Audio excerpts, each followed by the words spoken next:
ప్రభువు వలన బలము నొందు మనుష్యులు ధన్యులు. కీర్తన 84 5-8. నీ వలన బలము నొందు మనుష్యులు ధన్యులు. యాత్ర చేయు మార్గములు వారికి అతి ప్రియములు. వారు బాకా లోయలోబడి వెళ్ళుచు దానిని జలమయముగా చేయుదురు. తొలకరి వాన దానిని దీవెనలతో కప్పును. వారు నానాటికి బలాభివృద్ధినొందుచు ప్రయాణము చేయుదురు. వారిలో ప్రతివాడును సీయోనులో దేవుని సన్నిధిని కనబడును. యెహోవా సైన్యములకధిపతివగు దేవా, నా ప్రార్థన ఆలకింపుము. యాకోబు దేవా, చెవియుగుము. సెలా.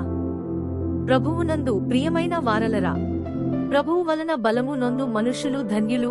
బలమునకు ఆధారము దేవుని వాక్యము మరియు పరిశుద్ధాత్మ శక్తి అయ్యున్నది. సర్వాధికారి అయిన మన దేవుడు ఈ జీవితములో మనకు కావలసిన సమస్త శక్తిని మరియు దైవికమైన బలమును అనుగ్రహిస్తాడు. శరీరాశల యందు ఆసక్తి కలిగినవాడు శాపగ్రస్తుడు. పరలోకమునకు వెళ్ళు రహదారి వైపు తమ హృదయములను తిప్పుకుని ఎవరైతే ప్రభువునందు నూతన బలమును పొందుకొనుచుందరో వారు ధన్యులు.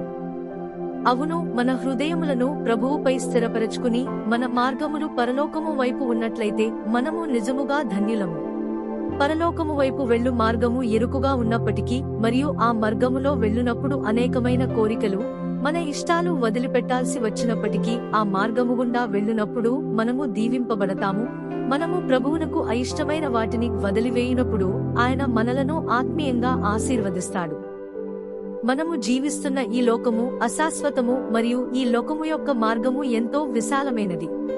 అనేకులు ఈ లోకము ఇచ్చు క్షణికమైన ఆనందం కొరకు ఆ మార్గమున పరిగెత్తుచున్నారు. కాని ఇరుకు మార్గమున వెళ్ళుటకు నిశ్చయించుకున్న కొంతమంది ప్రజలు ప్రభువు చేత నిజముగా దీవింపబడెదరు. ప్రభువైన యేసుక్రీస్తు ఆ ఇరుకు మార్గమునకు ద్వారమై ఉన్నాడు. ఆయనను అంగీకరించుట ద్వారా మరియు ఆయన ఆజ్ఞలను అనుసరించుట ద్వారా మనము ఆ మార్గములో నడువగలము. చివరగా పరలోక రాజ్యమును చేరుకొనగలము. యోహా 10:9. యెహోవా వలన బలము నొందు మనుష్యులు ధన్యులు. యాత్ర చేయు మార్గములు వారికి అతి ప్రియములు. వారు బాకా లోయలోబడి వెళ్ళుచు దానిని జలమయముగా చేయుదురు. తొలకరి వాన దానిని దీవెనలతో కప్పును.